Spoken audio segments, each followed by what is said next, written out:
So all this was just a special meeting called to approve this amendment. So we're going to sell $60 million. Make So sure we're we going to motion to approve the amendment. Is there a second? All in favor, say aye. And we'll verify the fact that we have a quorum. Yeah, I think the next meeting. Yeah, I don't see any opposed. All right, we're streaming. Make sure we mute it before they. Yeah. Does anybody really want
Good morning, everybody. We're going to go ahead and get started, and this will be fairly quick. The format for today is we're going to move to a special meeting. We'll have that special meeting. We'll consider the amendment, and then we will close out that special meeting, and then we'll go right into our Q3 board meeting. So we're going to go ahead and begin that process. So I'm going to call the special meeting to order. Madam Secretary, do we have a quorum? We do. We do have a quorum for the special meeting.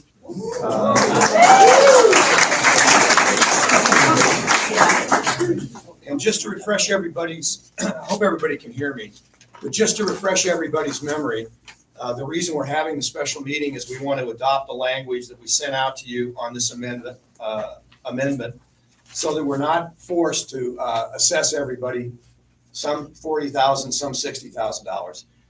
We think we have an adequate amount of insurance to cover any damage. We have a little more than we had last time. We're in basically the same position, and we should be good unless there's a tsunami.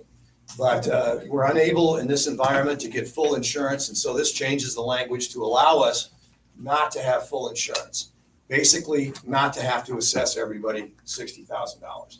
It's old language, and what we're going to try to do with our attorney here is over the next few months, we're going to try to clean up the bylaws. When we have our special meeting in January, we'll address some additional language that we want to have changed. But for today, we're just going to consider this amendment. I'll entertain a motion to accept the amendment. Is there a motion to accept the amendment? Motion. Anderson, Unit number? 4505. Thank you. Is there a second to accept the amendment? There's a second over here from the Detroit, the Auburn, Unit number? the LSU fan. 2219. Depends on what week it is. 2219. Trust me, I feel the same way. I just want to confirm it was 2219. That's it. Okay, yep, 45. All right, is there any discussion on the amendment? All those in favor? Aye? Aye. Any opposed? The motion passes unanimously.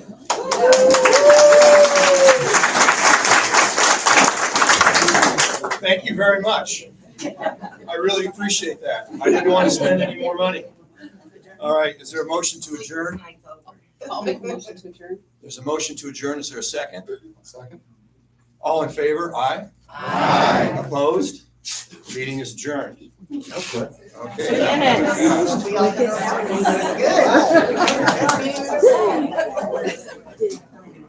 All right. Again, I want to welcome everybody to the meeting. And this is our Q3 meeting. We scheduled this meeting in advance. We never know quite what we're going to have when we get to that date, but we were obligated to go ahead. We decided to do the special meeting at the same time. If you've been reading in the minutes that we've been posting, you'll know that we've had some issues with anchor management. What we did, if we go back to the hurricane and we realize that we've changed basically accounting groups, property management companies 3 times, and each time we've had to transition our accounting over. It's been a problem. So we decided as a board, we wanted to own our financials and control that. So we had approached Grant, Sanders, and Taylor a little more than a year ago, but their pricing was a little out of our reach, and we didn't feel we could afford that, and we were presented with another opportunity. People always promise you the moon when they want your business. They tell you that they'll show up, they'll do everything, I don't care what it is out here, they promise. And then you deal with the harsh reality that it's not quite the way that they promised. So we got involved with anchor management, and what we insisted on them doing was to hire an accounting group to audit the transition, to close out 22, and to be able to get a basis to begin 23 with the new accounting program. They agreed to do that. And they agreed to get a bookkeeping service on the back end, which would be like QuickBooks, which we would plug into the back of AppFolio and they would be able to use. So we got into this. We did the transition, January. February, we start looking for financials. We were distracted because of the banking crisis, and we were trying to close the loan and trying to get through the door project, get that launched. And we started to ask questions. And they said, well, it's because we didn't get a full report from AppFolio. We weren't able to get this, we weren't able to get that. So we went through February and we started to ask more questions. And we started to get reports that weren't accurate, and we started to look back. And so as we get to March 1st, we have a real problem. And we begin to realize that something's wrong with anchor management. For the life of me, I can't offer you an explanation. I don't think any of us on the board here can explain why they did what they did. But through gross negligence or for whatever reason, they stopped. They didn't hire the accounting group that they said they were going to hire. They didn't audit 22. We didn't start off clean. About half the records that they produced were incorrect, and so we had to put a halt to it. So we went back to Grant Sanders and Taylor. It was they're the number one accounting firm down here on the coast.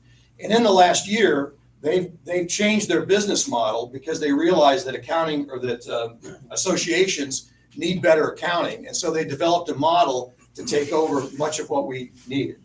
So we worked with them. They came in and they did an audit for us in 2022. So we were working with them to go back through 2022 and reconstruct all those transactions to make sure that they were accurate so that we had a good beginning point for January of 23. We created that audit, we finished that audit, and we began looking at 23. We had to go back through every single transaction, every bank record from the beginning of January once we had a solid foundation to begin with. We had to go back and reconcile every bank statement, and that has taken an enormous amount of time. We have a partner at Grant Sanders and Taylor who's working, Robin Helton, who's working with us on this project. We finally got, and we've been working through general ledgers for the last, how many weeks, Joel? It started in June. Yeah, we've been reviewing general ledgers since June and going through each of these transactions, and we finally got our financials at 5:25 last night. So I was at a wedding reception. We owe the association good financials. Joel's going to talk a little bit about that when he does his financial report. But I want you to know that we have this thing buttoned up. We're taking a look at it. We're going to be able then to assess how much money, how much cash available to offset our new door and window project. And I'll talk a little bit more about the door and window project when we get to that as new business. But you will be able to see these financials very soon. Joel's going to address that, how we're going to deal with that. That's pretty much it from the president's report. There's a lot going on. I am going to discuss windows and that stuff later. Tammy? Couple things. First thing, do we have any new owners that are here that maybe haven't? You want to introduce yourselves and tell us what unit number you're from? Yeah, it's Gail and Jeff Young. We're 4310. Okay. We live in Anderson, South Carolina on the lake and like the water so much, we thought we'd get one here. Congratulations. Anyone else? I'm not sure what you consider new. Sorry. I'm Carrie Cupid. My husband Donnie's not with me. We're from Woodville, Mississippi, an extreme rural town, which sometimes I don't get your email for 4 days. We love it here. It's wonderful. 1206. Okay, welcome. Actually, it's Tony Saquani. We bought it at the beginning of the year. It's just a 1.6. We're really happy so far. Good, welcome. Hi, I'm Julie Brindle. My husband Clay's not here today, so we're from Indianapolis, Indiana. But last August, but this is my first day of first report. So 3209. Great. Carla and Lori, Hammond, Louisiana, we just purchased in July of this year. Nice. Top 11. Okay. Claire O'Man, unit 1103, we're from Starkville, Mississippi, and I'm really sorry about your shirt.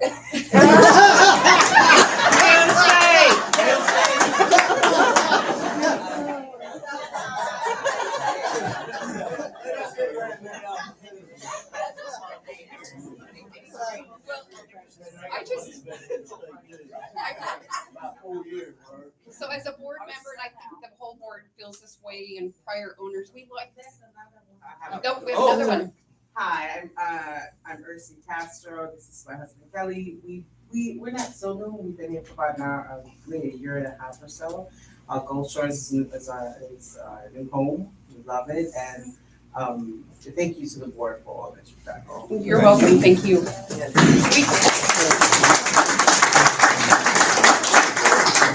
Tony and Angie Smith, we're from Poplarville, Mississippi. 3225 is our unit. Okay, welcome. Great. So we just look forward to some new energy. There's been a lot that's happened, especially since September 16th of 2020. This date was chosen intentionally when we were setting up the dates. So I know we had an owner that requested maybe a moment of silence. When I woke up this morning and looked out, it kind of resonated in my mind of how that must have looked that morning, kind of misty and rainy, and thank God we are where we are. I know we have a lot of challenges we've all been through personally, individually, as buildings, whatever, property, projects that we try to set out having it be the best thing, and then it doesn't go quite like we were promised. But we have all come a long ways, and not just this board or prior boards, it's all of us as an association. So, do we want to do that? Do we want to do a moment of silence, or just acknowledge what we went through that day, what we all woke up to?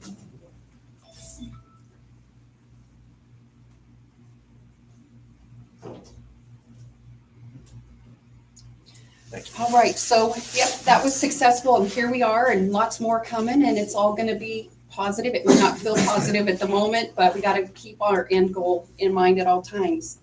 I did want to touch on the Turner Sandman Pest Control. When we got the schedule from Triton, I had emailed them and I moved him over to the front part of Building 1 so he could, as he says, button that up.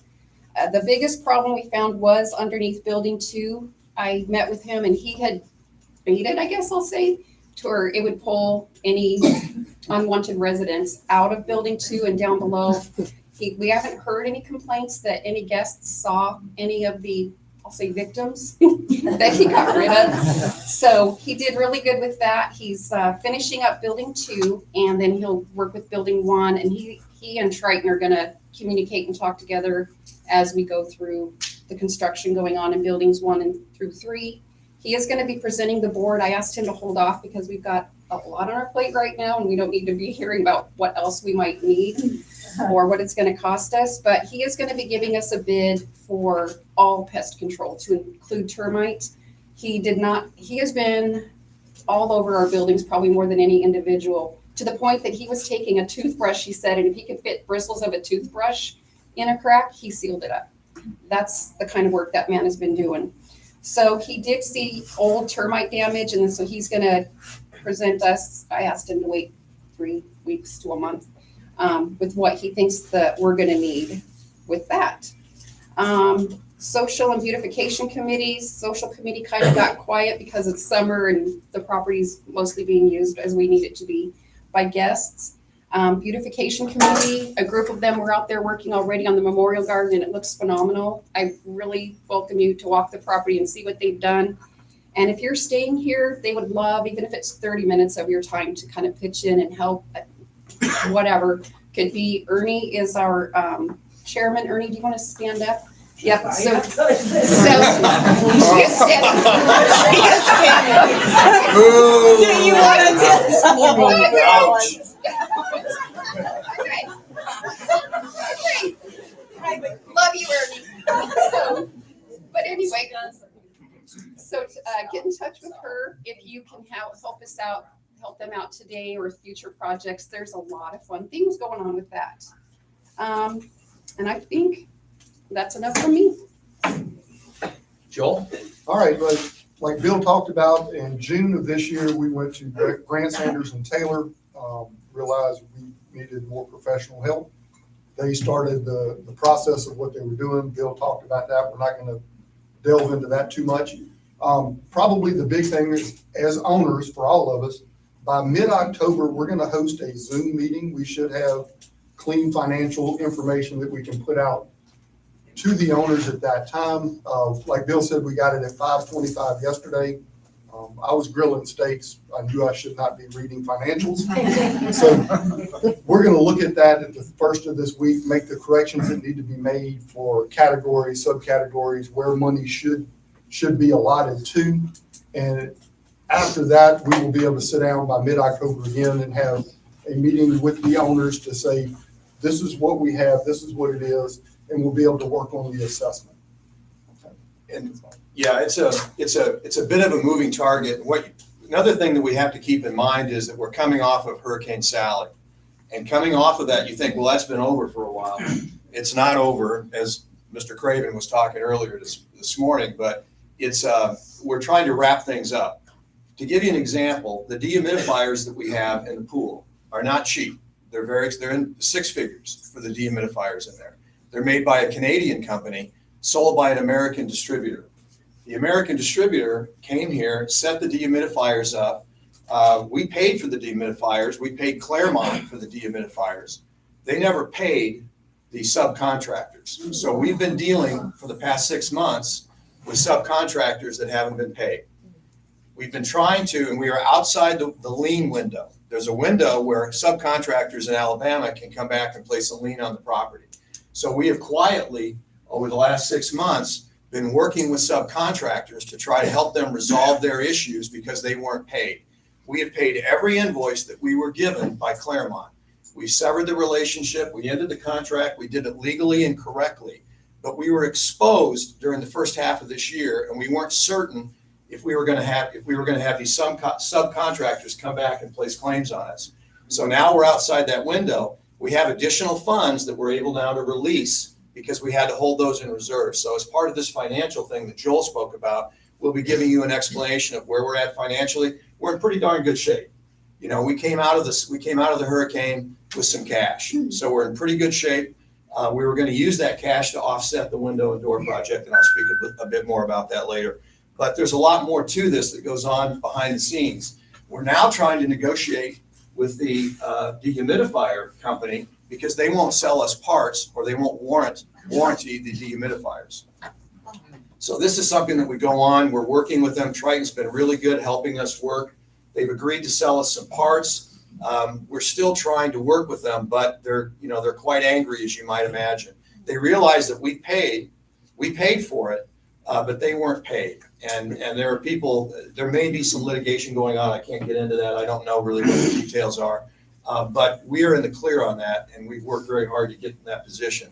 But we're facing with those problems, and they come up. What are we going to do with the dehumidifier? How can we get parts? Are we going to have to take those DUs out and buy new DUs from somebody else? So those are some of the issues that go on in the background that you probably don't see that have been more complicated by our lack of financial transparency.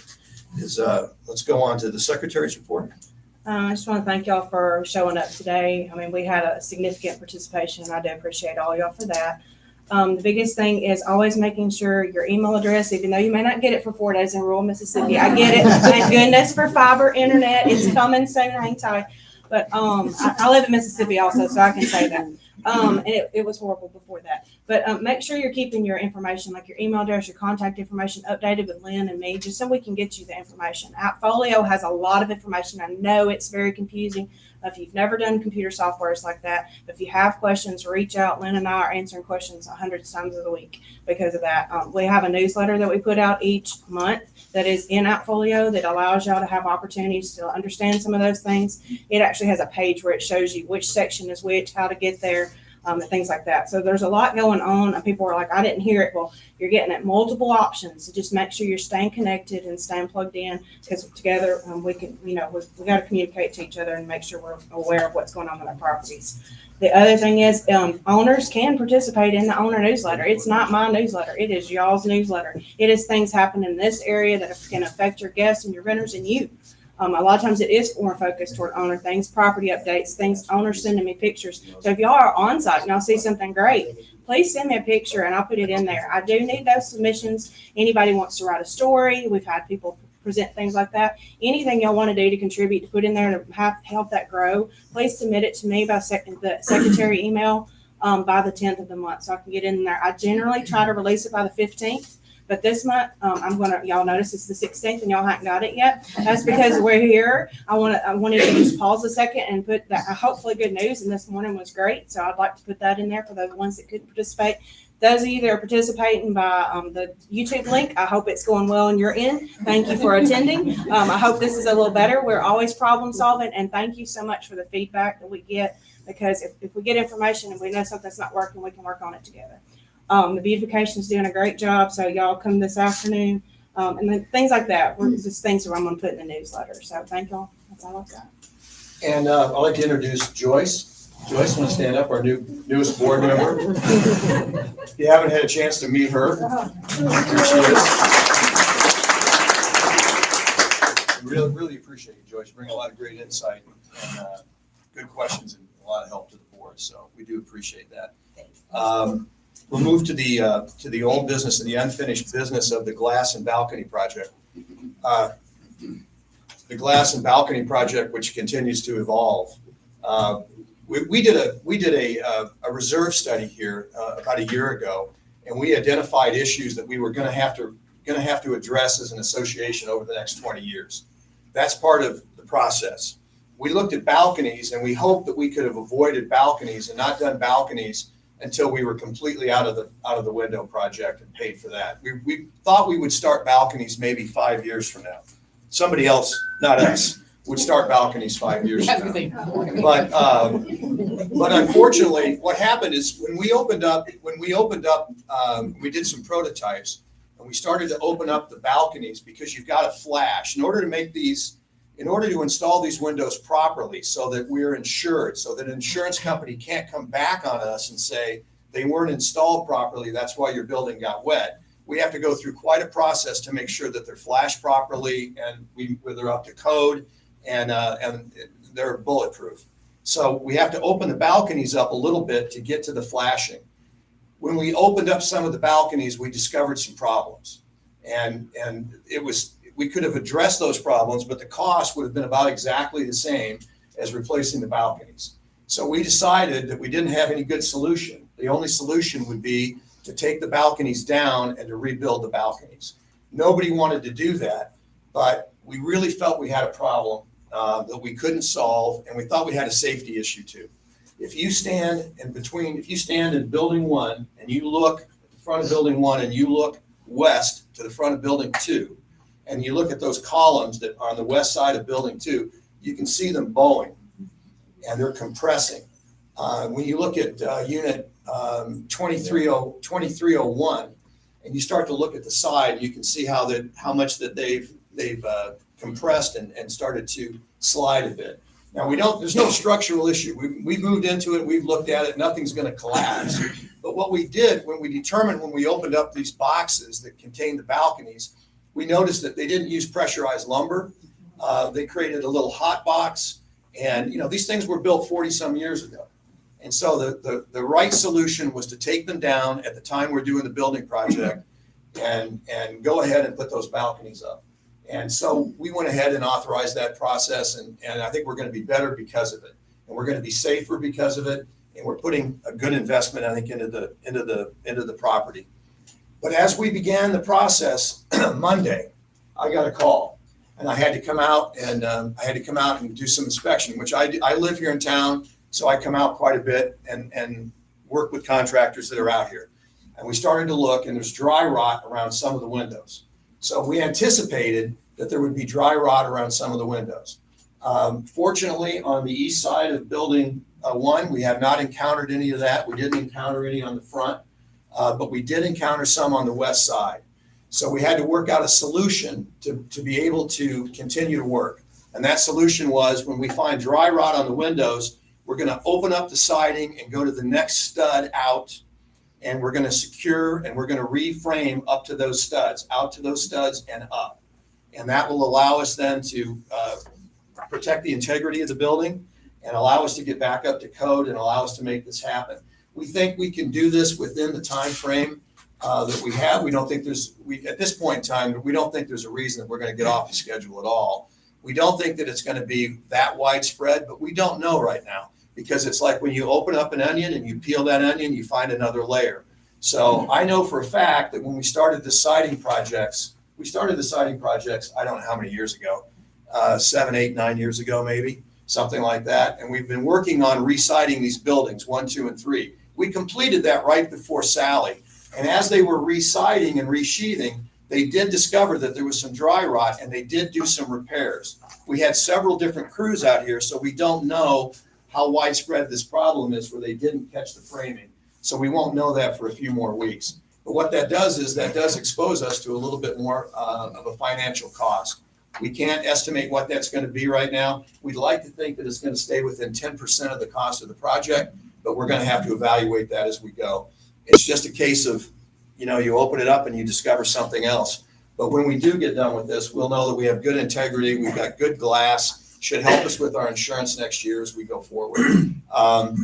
We have to stay on top of this time-wise. We've built in enough time. We could do this project sooner than the completion date, but we've built in a lot of extra time because we know we're gonna impose on owners not to have renters, and we're gonna have to, that's a sacrifice. We don't wanna be screwing around and moving these timeframes and changing the schedule. So we're gonna live with the schedule that we've got. We believe we have enough time built into that schedule to do the work on the windows. But we don't know where they're at. We will have a better idea. When we do the financial meeting, we'll be able to mention that. And I think you were gonna bring something else up. You go ahead and then I have something. Yeah. One of the things that we had talked about, we got a notification a couple of days ago, this is back in the treasurer's thing, that there was an account at South State Bank that hasn't been touched since 2020, and they won't release the information because the current board are not the signators on the account. So they won't tell us how much it is, any of that information. So that's something that we fixed Thursday or Tuesday at a meeting, waiting to get the information from the bank to figure out what this money is. I'm gonna reach out to some of the past board members here in a few minutes, since we're all here, and figure out what that is about and moving forward. This board didn't know anything about it. We got a notice and said, hey, if you don't do something with this account the next month, it's gonna be turned over to the state of Alabama as town funds. And that piqued my curiosity. So that's something that we're working on pretty quick, as fast as we can at this moment. I actually thought it might be a fraud. When we got it, we thought it was fraud. You know, someone's trying to get our banking information because we'd never heard of this bank. Didn't even know this bank existed. So we're working on that. Where does it exist? Where is this bank? It does exist. It does. It's a local bank. It is. It's a real bank. It's a local bank. I Googled it. Just, they won't talk to us because my name's not on the card. The good news is, the good news is South State, but the good news is it's right next to your CPAs, Grant Sanders. I just wanted to supplement what Bill was explaining about the construction. I've received emails, and I guess others probably have, like, why can't you do my unit over here? This is empty, and bounce around. But now that Bill's explained the scope of this work, I hope that helps all of you who've emailed or asked us questions why we can't do that. And I had people ask me yesterday, we got 50 units empty, why can't you go in there and do that? And now that he's explained that, I hope that answers why the crews just can't. We have. It would be great, yeah. but it's just structurally impossible. And we have fire issues we have to deal with too. And so what happens is once you have to have so many ways to get out of your unit, right? And one of the ways you get out is a balcony. And so once we take the balcony down, you can't have anybody in the unit for safety reasons. We can't put tape across there and say, you can come, even though we're not going to be there for 10 days. We can't do that because once the balcony work starts, then it's a safety issue and we have to follow those regulations. One of the things that this board does that we've always done is that we follow the rules and we follow them to the letter, and we want to make sure that we're up to code when we build things. We want to make sure that we're doing it right. We don't want to have to come back and have somebody face this 5 years from now because the work wasn't done correctly. So, but that's correct. So, things that we asked, like, well, why can't we put tape across there and still go in and use the unit? And they said, well, because it's a fire issue and blah, blah, blah, blah, blah. So. Hey, Bill, is there any way I could ask a question? Sure. About the balcony? I'm a general contractor in this area, and I was told that, or through the emails, that it's a composite decking style deck surface. Does that mean the rafters are exposed underneath, or the floor joists are exposed underneath? Mm-hmm. So that means anyone on lower balconies could have things spilled on them. No. Or is that going to have a ceiling? That's a great question. And if you heard what he asked, he said, because it's decks and we're having decking material, does that mean that loose material, someone spills a drink or something, can come down through it? Some other owners brought that up, and we considered that as a board and went back and discussed it with the contractors. So we changed the material, the decking that's going to be on the second and third floor, and it's a seamless type of a decking so that it acts as a roof so that nothing can come through it. So on the first floor balconies, there will be those small gaps because who cares what drops down there. But on the third floor and the second floor, That's a seamless type of a composite. So all the water will shed off of it. It'll be just as if you had a roof above it. Okay, That's a great that's a question. good answer. Many hours spent resolving that. I'm sure. Yes, Save yes, my yes. landfill. And it wasn't resolved for the same price, so it was a little bit more money, but it Yeah. did get resolved. Okay, great. It did get resolved. 1204 has a question. Yeah, question? Why aren't we replacing the windows on the outside, building one, on the outside for the balcony? I mean, I've owned it for like 22 years, and we're in 1204. And when Sally came through, that's the first time we've ever had any water intrusion or any kind of damage. The windows the same. We are replacing the windows on the front. So you may have gotten some misinformation. The back. He's in Now- building one. So if he's in building one, he's east side, is what you're talking about, the Right. one that goes The into the exposed- hallway. You know, we haven't exposed them. In the hallways, are you asking about the hallways? So you're building one. Two that and goes- three will share a corridor. And then, but if you're in building one, you've got an open side on that side.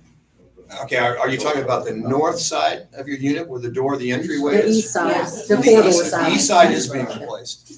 All the exterior windows, other than the interior, are being replaced. Is east side of one? East side. Yes. East side, Yeah, east side one is not interior. east side of one is open. Yes, it's open to the. Next to the same. You're talking about, you have a one bedroom, you have, which unit do you have? 1204. 1204, okay. So you're facing front. You just have one window to the front, right? Next to the sanctuary. Pardon me? Next to the sanctuary.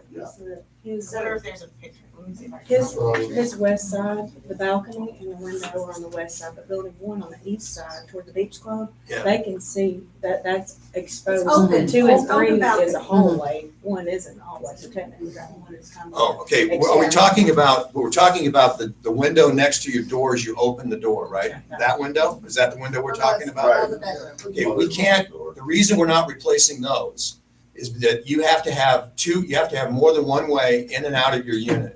And so those units, those windows that are next to your door, and that's in all buildings 1, 2, and 3, those units that are next to your door as you go into your unit, those are not being replaced. And the reason they're not being replaced is those windows were grandfathered in size-wise. And if we were to replace those windows today, we would have to go out and reframe that whole wall because to be up to code, we would have to change the size of that window. And so the cost to do that was prohibitive this time around. So that window next to your door will not be replaced. And that's the same in all the units, okay? So usually they have little wire, that's wire in the glass. Those are not being replaced. Is that something that we're considering in the future? Yes, yeah, I mean, it's just too much money right now. Because if you understand what I'm saying is, we can leave them the way they are, but if we were to replace them, they're gonna make us go back to code, which means we've gotta go in and tear all those walls out and reframe all those walls, which would have added a tremendous amount. From an insurance perspective, those are considered more interior, and so we get the benefit by doing all the exterior windows. And we'll try to come back to that, but we'll have to do it at a time when we have more money. Does that answer your question? Windows. Pardon me? Speaking of those windows. Yeah. I don't think they used the right kind of paint. They are rusting. I actually sandpapered mine down after Sally. And they painted them and they are rusted more now than they were in 10 years prior to that. I don't know if they used the right kind of paint, and I think that we're creating a rusting out problem worse than what it already is. On that interior window, Yes. that window, yeah. I mean, those are bad.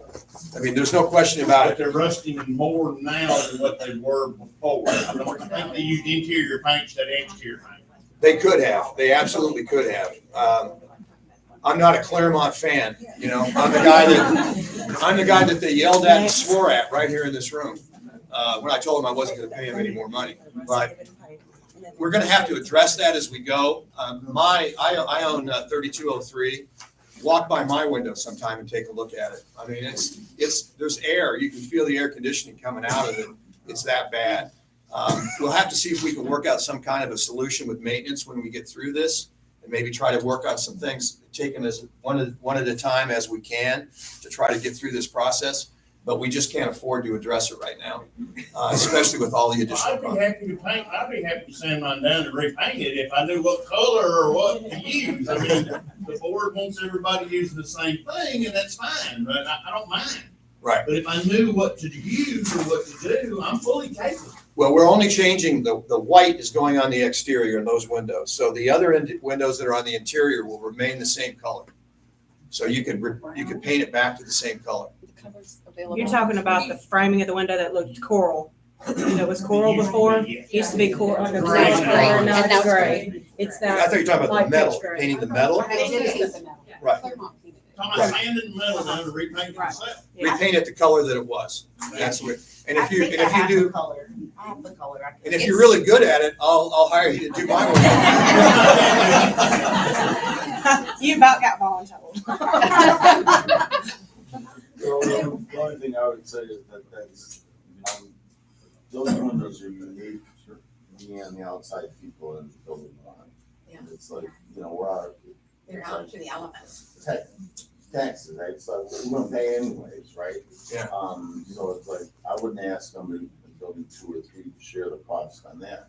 It's like, if you're one, whatever it's gonna cost to do it, add it to what we have to do. Don't add it to what we have. Well, we have to make sure that we don't discriminate within this. So the board will consider that, but I don't know that we could do that without doing it for the entire class of the group. But, but you make a valid point. We wanted to do the windows. We wanted to do all the windows. It just was prohibitively expensive. The other question I have, Yeah. what happened to storm doors? Storm doors were taken off after Sally, and the board passed a resolution to ban that. Until we just banned it, basically. The problem we had with storm doors was that there was originally in our bylaws, they allowed storm doors, but they had to be absolutely uniform. And then what happened over the next 40 years was people put different storm doors on, some had them, some didn't. They screwed it into the door frame, and then that created water intrusion and then rot. And so as we took those all out, we discovered that. We were advised by our engineer that was a consultant on the project not to put screen doors back in because it destroys the integrity of the doors. So the board has not changed that, and we've still suspended the use of storm doors. So, and I don't think there's a big appetite to put them back on, but I know some people like them. Cross ventilation. Next week. Yeah. In regards to the decks, are they going to be built the same size, or is there any way that they could be built a little larger? No, they'll be the same size. They'll be the same square footage. And the reason is, the main reason is. What would be great to sell? And the reason is, and that's another good question. That's another good question, because I asked exactly the same question. And the answer that I got was, the problem is the footing. And so you gotta come up off the footing, and you gotta go vertical from where they put that piling in. And coming out would cost more money, and it would be too difficult to come back out. And we all have to fork over more of this. And then the final thing is, we have a declaration that says what that is. We would have to re-amend that whole We have to amend the declaration to declaration. change that square footage. So, We can't make we can replace something, but we can't make an architectural change that would violate our bylaws. Now, the beams, are they going to be like 6x6 beams now to support the decks, or What we're looking at, 4x4s? What are they gonna be? we're getting the drawings, but they're going to be, we're looking at a continuous beam that will go through, that'll be spliced. It won't be setting on each of the balconies, each of the decks. Whether they're 4x4s or 6x6s, we were just having that discussion. Right. Yeah, we're waiting to hear. We thought they were gonna try to move to a 6x6. Now, for some reason, design-wise, they weren't able to do that. We didn't see it in the first report. We'd like to go 6x6. We just don't know the answer to that question. Well, whatever it will be up to code, because I know It will be up to balconies in code. Alabama, so It they have to be absolutely 6x6. It has to be up to code, and it has to be, it's a weight-bearing issue. Uh-huh. And so, yeah, everything is being built up to code. Okay. And I don't know, it's not city code, so it's states and county code. Uh-huh. And that's above my pay grade. So I don't know what the code is. But as we get into this and we get through this project, I know it's a big inconvenience, but we have to think about where this property is. And I don't want to be the old man in the room that says, I remember when I used to walk, uphill both ways to school, but this property is so much better than it was. And it is so incredible for the people that have owned it here, for a decade or longer, when we see the improvements that we've made. And it's difficult sometimes when you're new or you haven't been here to see the strides that we've made. I was talking to an engineer. I was talking to a project manager that worked with our engineer on this project. We were so lucky that building 4 didn't collapse in the hurricane. What I found out, and I didn't realize this, and all the details on this, but we have 6 major beams in this building. And we have them on the exterior, on the north facing side, the south side, and through the center of the building.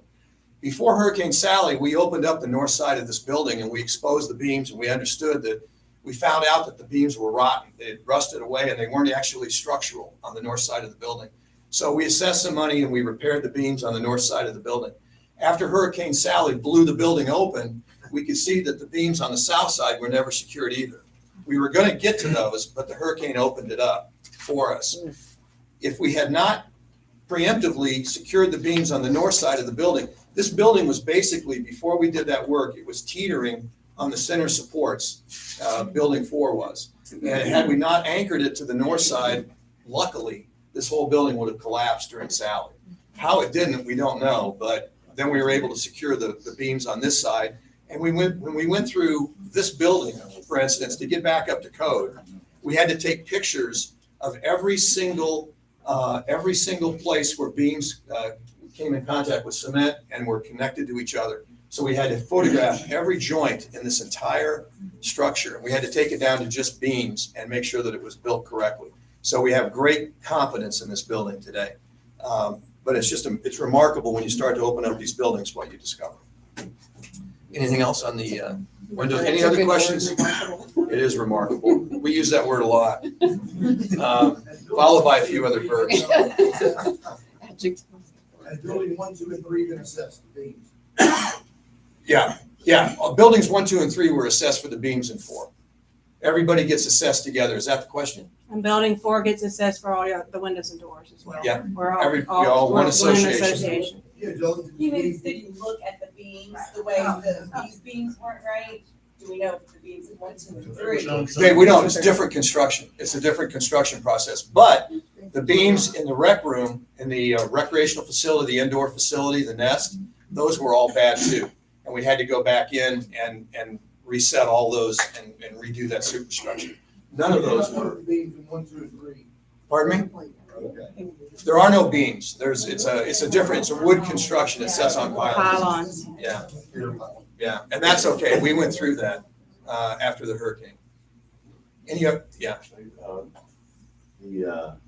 found out at 5 o'clock Tuesday that we replaced all the fire alarms. When did we do that? You're talking about the smoke detectors or in the units? Yeah. Really? Yeah, the network now. Yeah. If one goes off, the other Talk to one. each other. Yeah. Talk to me at 5 in the morning. No, we didn't replace them. Not recently. Not recently. It was during the rebuild. It was during the rebuild. Yeah, it's during that, yeah. Yeah, during the rebuild. To They get were, everything back up to fire code. Yeah. So everything has to talk to each other, which is great till it's not. It's pretty loud. Oh, Yeah, yeah. they were testing them Somebody yesterday. talking to me and get out. It was testing yesterday. The fire department was on site yesterday doing testing. Stephanie, do we have minutes to it? Yes. Right there. Okay. Bill, I got a question. Yeah. Building 4 elevator, how long is it now? Close to 5 weeks. 5 weeks. It's about 5 weeks. And it was with all the parts that they had to remake, and did we get a spare for that in case in the future? We asked that question too. And no, that's prohibitively expensive. It's Over 20 grand. It's To sit on a shelf. That's 1, 2, and 3. It's 20 grand. It's more 6 figures. Yeah. That part is 6 figures? The current manufacturer, Otis, they don't make spare parts. They build that part for that elevator.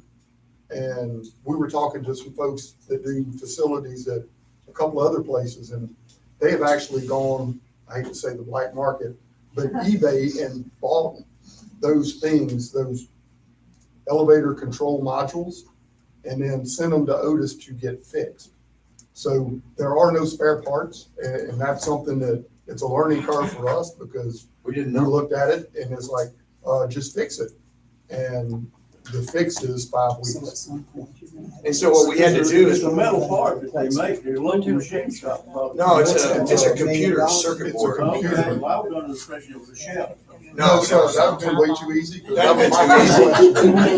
That was my first question, why can't we make it locally?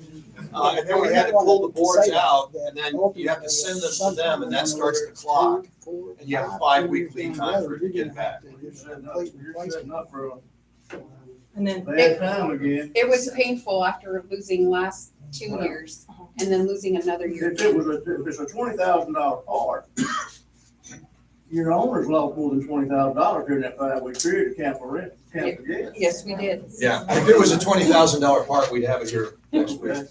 Yeah, we would. We don't want to be down. Oh, I understand. You know, I mean, all of us rent, not all of us, but most of us rent. We wouldn't want to be down. Does Otis warranty that part? Yes. Yeah, they did. They warranted and covered it under warranty. I know we're jumping around topics, but back to the balcony project, what is the buy-off for that work? We're 3119, we were the mock project, and we've got some unfinished issues that have not been addressed after multiple attempts. So what is the buy-off process for that? after What is the, work what complete? process? The balcony and door project. Yeah, but you asked, What is the buy-off process that it's good to go after the work is complete? the validation, the inspection process. Right. We have a company that's gonna go in and inspect them and make sure that they're up to. But if she still hasn't been addressed. She still has. She's the prototype one. Yeah, we Yeah. would want that. But And I've hers seen is those. still- but I've they're seen the coming to emails. you. Yeah, hers is still like, it hasn't been put back together. There's a crack in the door that was damaged while it was installed. But aren't they There's waiting some for gaps. parts? Aren't they waiting for a part? I think that's what I saw in the email. No, she's waiting for me. So that's Okay. that is It's a a, Triton. yep, that's a Triton. That's a So we Triton need to issue. take to The Triton. last email I saw said they were waiting on parts. When they got the parts, they'd be in, but That But was this 2 But- is, months ago, yeah, and they were I- supposed to be in that next week. and you're 31, 3119, that's right. we'll follow up on that for you. Also, the backer, or whatever, the composite decking, we currently just have like some type of a backer board that's on there, so are we gonna get that, or? Oh, and you'll be all, you're in, Building 3. When they get to it'll all be building 3. torn out. No, I No, was she's- already. she's the mom. Oh, the mock-up on the first floor. and she's Yes. still not complete. When Yeah, you get we'll to have So to I'm follow saying, up just on for it. y'all's benefit, there needs to be some sort of a buy-off that y'all can agree on and the workers can agree on, because right now it's not the same. Yeah, you're talking about a sign-off. That's what I was trying to, you said buy-off. Sign off. Yeah. Well, buy-off, I'm in maintenance, so yeah, that's what we call it. Yeah, buy-off is usually a bribe, but, Whatever it When takes, they right? get paid for good work. yeah, you're right. We have a sign-off and inspection process, so that's Okay. part of what we're paying Triton to do. And we are planning to meet with them about some questions that have come up, so I'm sorry that Yeah, that we'll has happened follow up to for you. We'll And follow it- up for you. Absolutely. We can't fix everything, but we'll try. And the volume of, and you gotta try to understand, I don't want to complain or anything, but the volume of emails that we get, I'm in the probably close to 2,000 emails so far. Can I ask, have More you been emails? emailing Triton directly? I've been emailing Yes. everybody that I can email. Every email that comes across my email, I copy. Okay. Yeah. Okay. That's the kind of, I just want to know, so thank you. Yeah, we'll follow up. We're, a big thing about our board here is we're trying to drive accountability, and we're trying to figure out how to get that done in this environment. And we're really, really trying to make that happen and to hold people accountable and to follow up and to do that. And it's not as easy as we'd like to think it would be, but we have to do it. Here's our follower up. Everybody hates me on Triton. No. It's like, You've got to do that. we're owners first, all of us, especially up here. We're writing that check out every month too. So we don't want to email any staff members. We don't want to email anybody. We just want to show up and go, oh, everybody's doing their job. Great. But But you guys expect us to hold people accountable, so we shoot out emails, and that's why I invited Daniel today. It's like, no, we're gonna do this, so we're all trying, and appreciate the awareness. Well, I don't mean to complain. Oh, you're not. Great, just the look of it. I don't There hear are- you there are complaining, people but you're, issues that need to be oh, addressed. that's very valid. Thank you. Yes, Absolutely. absolutely. And the good thing is, building 3, they're coming back to you, so you're gonna get, when that wave comes through building 3, you're, Okay, I think wasn't about it. aware of that. You see what I'm Okay, saying? Oh, yeah. feel better. I thought y'all were. No. Oh, no, You're not no, done. no, no. You're We're not coming back done through. until, But she should get it. I think she deserves attention. Oh, yeah, no. Spring. Exactly. You shouldn't have to wait till next spring when we get to building. But when they do get to you, they are gonna rip all that out and redo it. No, they won't. Not the window, not the glass, but they'll do the balcony. the balcony. They gotta reset the balcony. They'll have to redo the balcony. They have to redo the balcony. Okay. But she's got window door, you got door issues. Yes, I got door issues. Yeah, she's got Miss door Ursula has a question. Yes, hi, we actually stayed here at Gulf Shores prior to purchasing, and we fell in love, and that's why we came back. So we were here before Hurricane Sandy, so I've seen the tremendous amount of work that you all have done. So while I know we're jumping around, but my question, and I apologize if this has been addressed before, but I'd like to understand a little bit more about our insurance allocation, right? So since for the past year and a half, our monthly HOA dues have increased by about 100%, and our insurance has increased about 300%, right? And I understand the reason, I understand why we had this special meeting. But my question to the board is, what is our plan moving forward? Meaning, are we going to be in this position again next year, where we're hoping and praying that someone will insure us?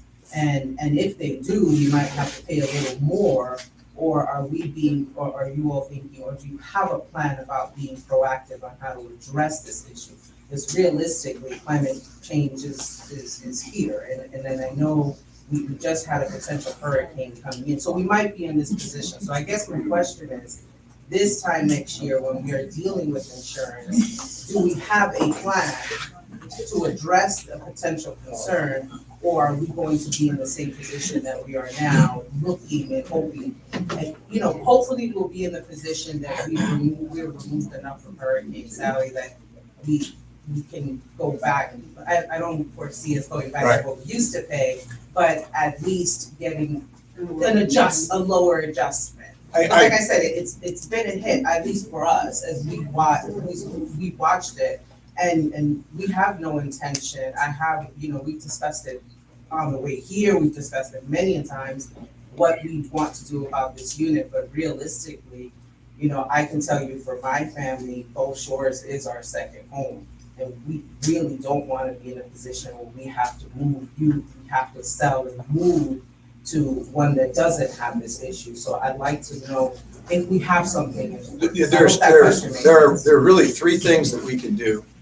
One of the big problems that we have is the fact that we renew right up into the hurricane season, and which is insane to me, that our renewal comes right before the hurricane season, which puts a lot of pressure on us. And it also takes insurers out of the market that have already re-upped their insurance before they get to us. So we're looking at ways that we can get out of the last 1 or 2 months of the agreement and roll it over so that we can go, 14 months on the next deal and try to work that out. I can't tell you how far we're going to get with that, but we'd like to try to start to back up our renewal so we get our renewal earlier in the year and further away from the hurricane season. The second thing is we're making the upgrades in the glass, which makes us more attractive, and the balconies, because the balconies will reduce some liability for us and the glass can help us as we go out. The last thing is just really what happens with the insurers. I worked with Kiva and talked to them about how they were going through their process, and I know we talked to other associations. The one thing that Kiva did was, we're pretty convinced that the best way to do it is to get that one person that's going to represent you and take it out to the other brokers, the other insurance brokers. What Kiva did was they negotiated, instead of paying a commission, they paid a flat fee to their agent. So that's one of the things that we'll look at down the road with our agent is, can we negotiate a flat fee for the service rather than the commission, and what would she be willing to take, or what would someone be willing to take to handle this for us? I can tell you at the end of the day, it didn't really make any difference with Kiva, only that they were able to save a little bit of money on the commission side Can I of say it. something about that? Yeah. Because that was a great question. I'm Daniel Craven with Craven and Perry. We represent about 150 associations from Fort Morgantown homes all the way to Phoenix 10 by the Floribama and everywhere in between. So we've dealt with a lot of this, and I've been down here 29 years and I've seen how it goes. And if you guys have been around a long time, you know that before Hurricane Ivan in 2004, insurance rates were pretty low. And then took a big hit. There's a couple-year delay, and then the cost starts going up, because what happens is all the reinsurers that they lay off this risk on get killed and they drop out of the market. And therefore it's supply and demand, because we're talking unregulated. It's Lloyd's of London syndicates. It's called surplus lines carriers, and it's purely supply and demand. So when the people drop out and there's less supply, it drives the price up. So we started ramping up 2008, 2009, even into 2010. Then we stopped having hurricanes, thankfully. And the rates got good enough that all these reinsurers said, I want to come back into the market. So once again, supply was way up. So therefore it drove the prices down. And before Sally, we were down to per unit cost about the same or even less than it was before Hurricane Ivan in 2004. In fact, Turquoise Place had the cheapest insurance I've ever heard of, 27 cents per $100 of value, because they were so well designed. They thought nothing could ever happen to them. And then, of course, Hurricane Sally comes in from the north, the way it's spinning, drives a bunch of debris, throws it into their state-of-the-art building, and they got $70 million worth of damage. So what happened is we're now repeating what happened after Ivan. We're in that realm here at this point. But the difference is actually the prices per $100 of value aren't much higher or about the same as it was then. But what's happened is these insurers got smart. They're looking at the true cost of replacement, and your replacement value has gone up 2 or 3 times. That's what's driving your numbers. Now, as we get more reinsurers come back into the market and more carriers, it'll get better. But for instance, ICAT is a company that puts together Lloyd's syndicates. They had 60% of the business here before Hurricane Sally. They totally pulled out. Okay. A couple of other big ones that were not Lloyd's syndicates pulled out, but they were surplus line carriers. There are only 5 or 6 carriers out there. And what Bill was talking about was going and getting an insurance expert, a broker, not really a broker, an expert, to go out and farm out all this stuff. But the problem you've got is if you go down here to Whitehaven, who has over 100 associations, they go through a syndicate in Atlanta who goes to a London broker, who then goes to Lloyd's. Well, if you go down to McCarran, they got the same Atlanta broker who goes to the same London broker who goes to Lloyd's. So it's a very, very small thing. And we're caught up in supply and demand. You ask what you can do, I can tell you what you can do. Get down on your knees and pray.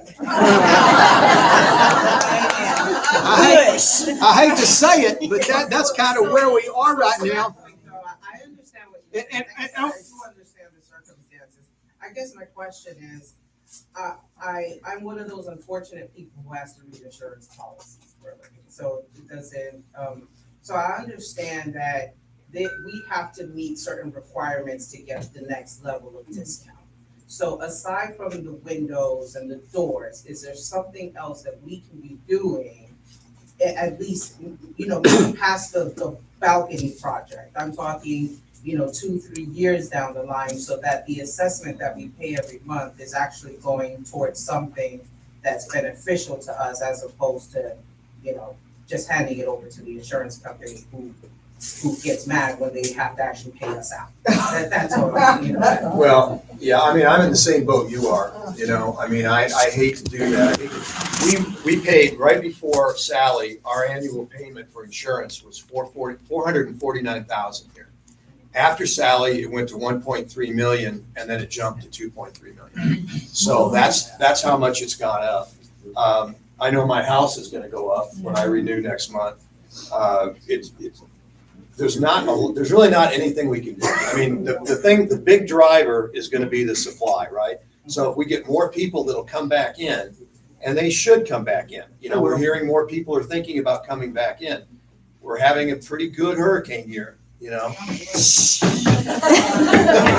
Well, all I can tell you is don't feel like you're the Lone Ranger. Truckless Place, who I said went from 1.2 to 2.9 to 4, and now they're at 5 million, which is an average of $12,500 per unit owner per year. The average we're seeing on renewals right now is roughly $10,000 per unit owner per year. That's $825 a month just for insurance. You may be still below that, but it's going to come down as long as we don't get hit by a whole bunch more hurricanes. And what we did. Right, so your question is mitigation, reduction, and speaking a little of that, to rehashing, after Sally, we got new roofs. We have the new siding, the different siding, we're party board, we did the air conditioned stanchion, the air conditioned mounts on the roof are through bolted now versus what it was before. The door, the windows, the new balconies will all put us in a better place to be viable to other carriers. So even though we can't necessarily reduce that insurance, one of the things that we can do as a group, as an association, is do our part to reduce the expenses that we have within the association, so that money could potentially go towards insurance. And one of the ways that we can do that, and we see a lot of water issues recently. So your water heater, if you have a water heater that's over 10 years old, I would definitely recommend you replace that, because you don't want that leaking into the unit below you. But anything that we can do as an association to reduce our monthly expenses and hold on to that money, more of that money can go towards spending money on insurance and reducing that assessment to the owners. So I think if we can't control what the insurance charges us, we can certainly control how much we're spending internally to increase what the association can pay towards that monthly. Would you agree with that? That's that. Excellent point. And the other thing to supplement that, the other column, because we separated out the insurance, the board is also looking at vendors and the vendor situation and the cost that we're doing it. Please do not hear me say that we're gonna spend less, but we're gonna try to get our best bang for the buck if we can. But when we went into that also started happening when we found out about the financial stuff that Joel and Bill have described to you. So we have to wait till that gets, what I want to say, cleared up. But we are looking at that as a way to hopefully give everybody better value and maybe hopefully cost less, but at least also get what we're paying for as well. But we have to be honest with ourselves. And we're in an inflationary period. Yes. And so the idea that we're going to be able to reduce costs, you know, the utilities are what the utilities are, and we're seeing some increases. We've been able to try to hold it at as best we can. The thing about insurance is we broke insurance out from the regular HOA, and we do it as an assessment. And the reason we do that is that no board can keep that money. And so that if the insurance cost goes down, that charge has to go down. The board can't say, oh, well, it went down $100,000. Let's use that to build a flower garden or something like that. Right. So we did that so that future boards would be forced to take that savings and pass it directly back to the owner. But If there's anything that we can do, at least speaking for us, of changing the water here, if there's anything else we can do, if we can circulate that. Talk about it. Absolutely. One of the problems that we have, Stephanie wanted me to address this, is water damage within the units. And so what you don't see that we deal with on a regular basis is units leaking into other units. Prior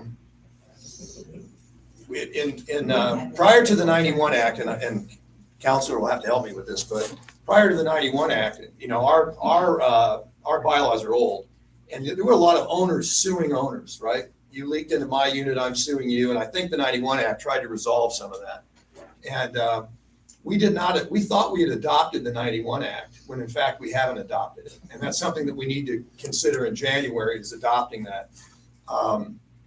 But the board has passed a resolution that we will continue to follow the guidelines governing water damage. The problem we have is with insurance, our deductible for water damage has gone from a few $1,000s to $100,000. So now what's happening is we're self-insuring as an association for that water damage that occurs from one unit to the next.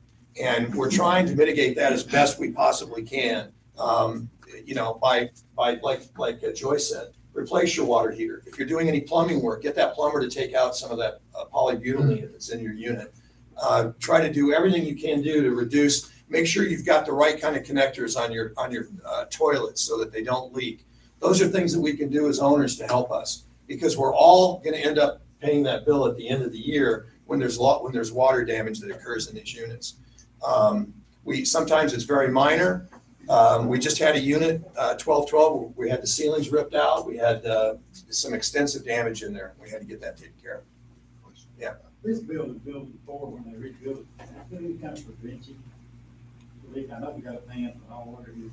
Seems like before we had some kind of, I don't remember, something, shoot an alarm off or something to install in the old building. Yeah, I don't know. We have water in our building. We own 5, so you know we could go all the way down to the floor. I guess. Right. The owners do have the option. Other than if we walk in there and check it. There is an option, and y'all can look at this, like Coastal Heat Air, I think is one of the places, but there's a place where they can put water sensors, and that's something we looked at about several years ago, was putting water sensors in there. So an owner, you could, as an owner, go in there and get someone that does that has those leak detector systems that will actually shut off your unit for you, so you don't have more water coming out when people aren't in there. So that is an option for owners. And in 4, we do have concrete between the floors, and we have the metal between the floors, as you saw it when it was all gutted out. So we have a little bit more protection in 4, but it's still going to water's going to find a hole. It's going to find a way down. It will. You know what?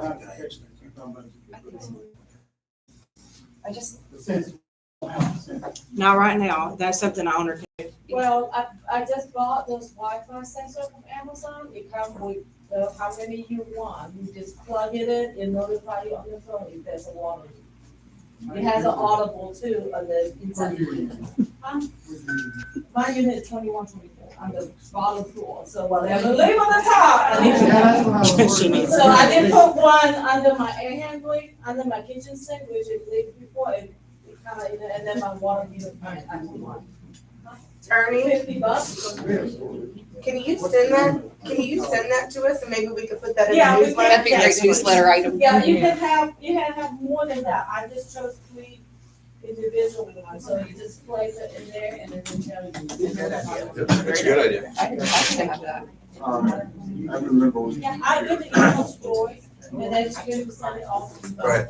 We got Something some, information about upgrading, the insurance that each individual owner has for replacement, like if something happens. Yep. Are we still recommending that? Yeah, the board recommends that each owner take out an HO6 policy and cover $50,000, $60,000 of, you should talk to your insurance agent and determine what that amount is. I'm not going to tell you what that amount is. But you should have an amount similar to that you feel like you could cover if there was any damage to your unit.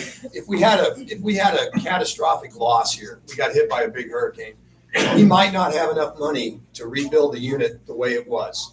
So we may end up giving you back a white box, which is everything inside the unit except maybe the cabinets or maybe the flooring or whatever. So that HO6 policy would cover you in the event that the association was unable to rebuild your unit as it was. It'll also protect you from liability from if you were to leak on somebody or that someone leaks on you. Actually, all-in-one coverage will more than likely, unless there's a coverage issue, pay to put it back like it came from the developer. So you should be able to get the cabinets and everything else in that situation. It'd have to be a devastating catastrophe to get to that point. And you're right. I mean, it would, in order, we were hit about as hard as you could get here. Yeah.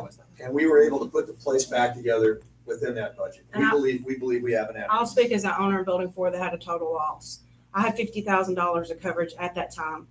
I didn't get to touch it because my insurance adjuster said, no. So I had a very picky adjuster. I only went to about $20,000. So sometimes you got to think about, and this is something each person has to decide for themselves. Talk with your insurance agent and determine what that number is. Guess what? If you get $50,000 versus $30,000 in coverage, what's your premium going to do? Okay, so you got to decide what's right for your particular situation. So just things to think about. I want to tell you, as someone that did not have HO6 and lost her building, so I'm building 4, please take out a policy. Because everything had to come out of pocket, except of course what the insurance back with. Everything burnt, all that, I had to pay for it. So if you want to get HO6 policy. And you're talking to somebody who renewed his HO6 and reduced his amount and had a total loss. And so get income replacement insurance on that too. Make sure that you're covered for loss of rent. Loss fees. Yeah. All right, we have another item. About 30% also for HO6. I think Dana wanted to talk about, Oh, the condo. well, in January, we're going to give you the opportunity to weigh in and vote on totally updated and rewritten condominium documents. Your declaration of condominium, your bylaws, and your articles. So myself and the board are going to be working on that. I'll be getting a draft to the board. They'll be going over it. And then once we agree on what it should be, we'll send it to you in plenty of time so you'll know what you're voting on in January. It's something we've done for a lot of associations. There's a lot of things under the new act, which is not so new anymore, 1991, but it has had some amendments to it, and we'll be bringing that to you in January. Thank you. We have another item of business here. I need a motion to approve the meeting minutes as published. I'd like to make a motion to amend it to the 9/12/23 meeting minutes be approved as written. Is there a second to the meeting approval? There's a second. All in favor? Aye. Opposed? Minutes are approved. Okay. One other little thing, Grant, Sanders, and Taylor, everybody should have gotten one of these ACH forms. If for any chance you don't have one, I've got extras back there. If you need to fill it out for your payments for your monthly dues. If you need anything like that, if you didn't get it in the mail, let me know and I'll get you one so you can get that turned into them. Are there any other questions? We can stick around and answer some questions afterwards too. Okay, so this is, the windows and doors, the quality glass is supposed to be, how do they put it, tinted for turtle-friendly glass. Right, yeah. So I was out on the beach the other night and our little area has more light pollution coming out of our area that, I can't look at the sky and see my astronomy. I started bringing my telescope down. I just stopped because there's so much light pollution in this development. Do those lights need to be that bright? I mean, since we have the lifts and everything on the property, can't we get these guys to go ahead and put dimmer lights in so we were not polluting We don't have a balcony with it. That's a great point. That's a great point. No one's ever brought that up. There's a light study that the Turtle Committee will come out and do for you. Okay. Yeah. That has actually come up before within other owners and discussions, not official discussions.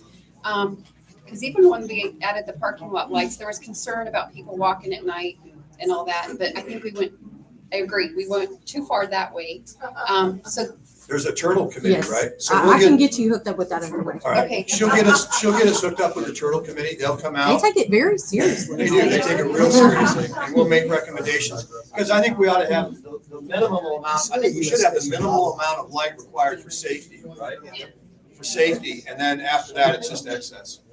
When our men's match last August, they were using the new volunteers and pointing to our building saying this is illegal. Okay. They were using us as that example, that is standing right next to The turtle people were? Yes. Yeah. They were encouraging others to email into the Alabama. We will absolutely follow up on that. Those are LED lights on the parking lot, Bill. They can change the brightness of them. They can turn them down to where you have just as much bright, but just as much light luminance, but you don't have this, they're not as bright. Okay. Guys, I've been dealing with this. It's U.S. Fish and Wildlife, and it's coming. They are really strictly enforcing it over at Destin and into Florida, and it's coming our way. We're ultimately going to have to. It's not just intensity; it's the frequency, because there's certain frequencies of light that attract the turtles. Because what the law says right now is, if you have a turtle nest and they pop up, they're supposed to go to the water because the moon reflects off the water and draws them. If they come the other way and they die, technically it's $25,000 fine per hatchling. Now they're giving us they're giving us time to get this done, but it's coming and it's going to have to be done, because it's basically they're a threatened species, not an endangered species, but it's still U.S.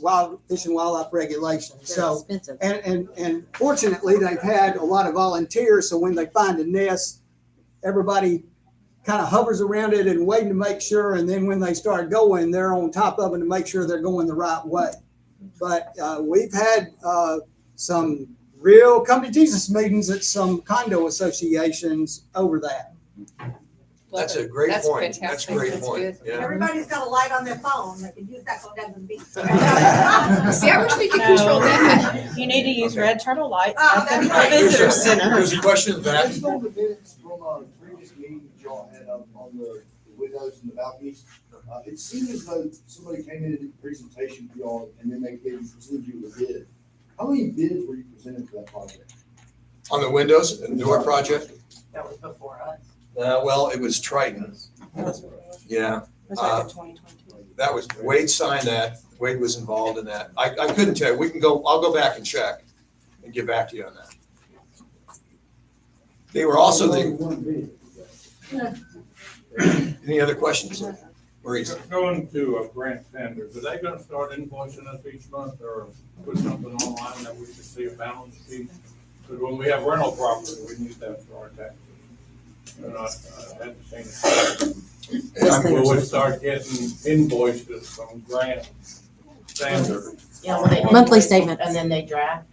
Balance sheet, yeah. You know how we used to get a monthly invoice saying, okay, you owe $362, you owe $900. Well, I didn't know we invoiced. Are you talking about like an AppFolio? Yeah, Before we like do will the they give ACH us the draw? balance? I believe they're gonna be mailing those out to everyone, and Yeah. so they prefer to do it. Yeah, they like to mail that. But we do have AppFolio, and as soon as we get through this, we'll be able to publish a lot of that in AppFolio. So your records will be in AppFolio. You'll be able to go in and look at it. They're not accurate now, but they will be. So grant standards will be going into AppFolio so we can see our balances. No. We may We'll have to, I'll have to publish those in there. Yeah, we have to publish it up to AppFolio. But you'll be able to see your account balances, and they're great to work with. You can call Holly and Anna, and they'll respond just like that. They've been really good with the owners so far. Was there another question? What about our work order system? How well is that gonna work? We're gonna be able to get pretty, in-depth job done with that, or Well, what can we expect from them? we wanted to try to set up an in-unit maintenance program, and we've been working towards that. We've had labor issues, and then we've had, just to be honest with you, it's hard to keep people out here. And so we've had to commit people to other issues, and we're trying to get to the point where we can get our maintenance group to perform in-unit maintenance. Is that what you're asking? I think that's what you're asking. We want to get to that point. We're just not there yet. And we should be able to do it by the end of the year, but I hate to make that promise. We have to have the staff in place. We've got to have the staff in place and feel like they're committed to be able to do it. Are you talking about HOA stuff or your own personal I'm stuff? talking about writing, calling work order in, paying a fee, and have them come do the work. Gotcha. Right, Yeah. Yes, right. sir. That's what we're working. We want that, because we want that to be a revenue source also for the association.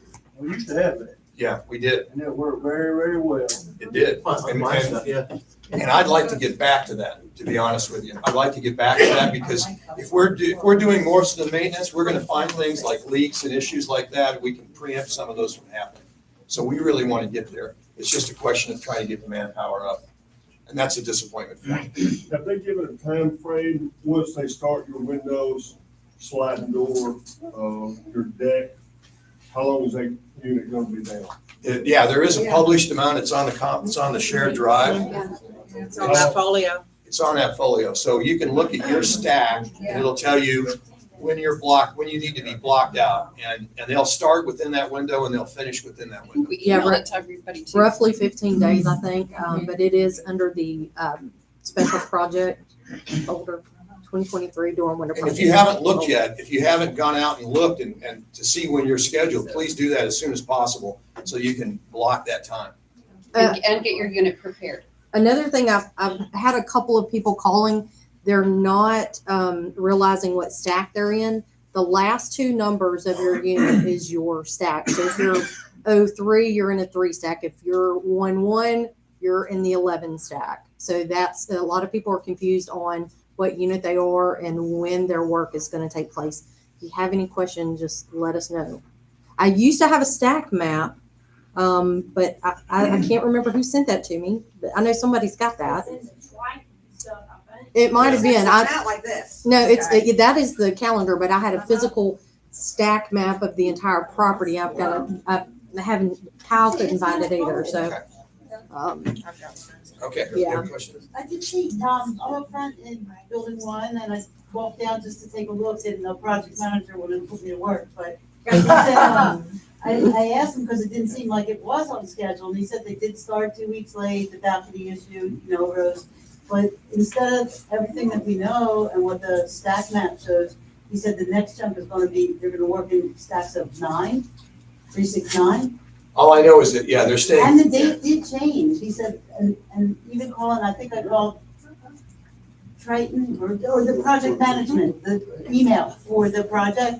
And they said, no, nothing's changed. And this guy said, yeah, the next stack is gonna go October 2nd, instead of the 9/25. And that a new schedule. If they change, it's gonna mess us up. I would caution. And that a new schedule was submitted to the board, this is what they said, a new schedule was submitted to the board late yesterday afternoon. So I've had people say the same thing. Look at your schedule. That is the only thing that you need to look at. If there is something that has changed, I promise you, we will let you know. It will come from us. Right. Because Before. I already scheduled that prep Right, and post. don't listen. I would caution you to talk to Yeah, don't somebody talk. standing, and even They don't they probably know. mean Just well, go through but that schedule. That schedule is super important. Yeah, Yeah. they're wrong. But the email address to ask any questions about that project, the first day it wasn't working, but that no, should have been no, resolved. no, yesterday. They said, yes, there's a new schedule and it's submitted to the board late yesterday. I There's Wait, no- what? have not seen that. I'm looking. There's no- Who was that from? Did you, The email address that you gave out to, ask any questions to Right. address that project. Yeah. did it have a name on the bottom of it? A signature? That's from that GSP one. We don't have, we're all checking, we don't. A change in a schedule would have huge ramifications, and I'm not aware of any. Can you forward that to us? The final schedule is 8:15. It was a phone call. You called and somebody said that they emailed us. Yeah, they Eight wanted- 12. they- Make sure, we want to make sure that they know it's Gulf Shores Plantation, because they're doing other windows and door projects as well for other associations. Okay. All right, is there, we'll stick around and answer some questions, but I know some people have got to get out of here. We're up. Is there a motion to adjourn? I'll make a motion to adjourn the meeting. Second. All in favor? Opposed?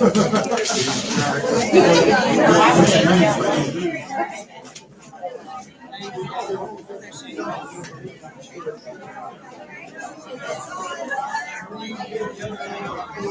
reason I was asking is I'm in Mississippi, so I'm about to sign